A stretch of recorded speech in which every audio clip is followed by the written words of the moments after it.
मीरपुर नाम के शहर में तेजस अपनी पत्नी नीरू के साथ रहता था। पति पत्नी दोनों ही नौकरी करते थे। एक दिन तेजस गांव अपनी माँ के पास फोन करता है। हेलो, प्रणाम माँ। जीते रहो माँ, तुम दादी बनने वाली हो। अरे वाह, ठीक है बेटा, मैं कल ही आती हूँ। जब माँ जी शहर पहुंची तो बेटे बहू ने बहुत अच्छे से स्वागत किया। लीजिए माँ जी चाय। अरे गर्मा गर्म पकोड़े ले आओ माँ के लिए। नीरू रसोई में गई और 2 मिनट में ही पकोड़े ले आई। जी ये लीजिए। बहू जादू से बनाए हैं क्या? अभी तो रसोई में गई थी।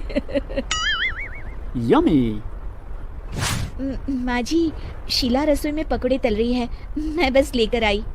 हे भगवान, मेरा धर्म भ्रष्ट कर दिया तूने। अब तो गंगा जल से शुद्धिकरण करना होगा। दूसरे दिन, माँ जी मैंने नाश्ता बना दिया है, ऑफिस जा रही हूँ। पर अभी तो घर का सारा काम पड़ा है। शीला आती ही होगी, झाड़ू पोछा बर्तन कपड़े वो सब कर लेगी।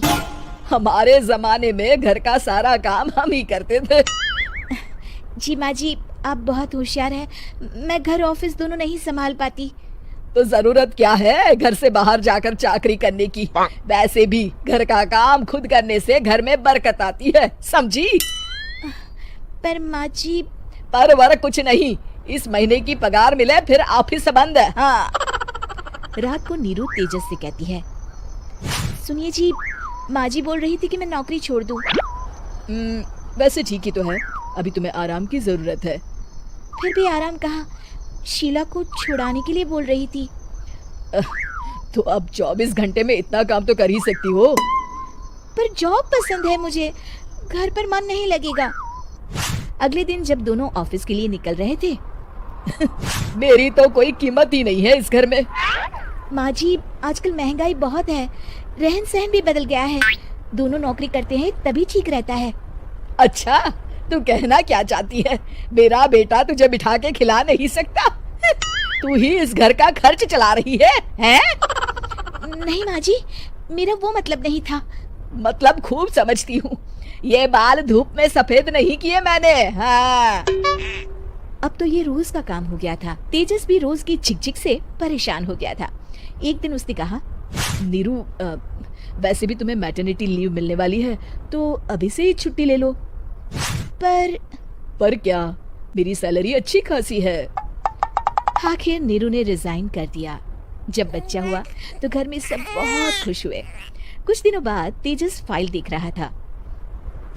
क्या हुआ तेजस, कुछ परेशान लग रहे हो? हाँ, वो हमारी जितनी सेविंग्स थी वो तो हॉस्पिटल में और छठी के फंक्शन में खत्म हो गई है नीरू। और अभी वैसे मंदी चल रही है तो मैं बोल रही थी कल मुन्ना को हेपेटाइटिस का टीका लगवाना है। नीरू क्या पोस्टपोन नहीं कर सकते? नहीं जी, बिल्कुल नहीं। अब तेजस को समझ में आ रहा था कि उससे गलती हुई है।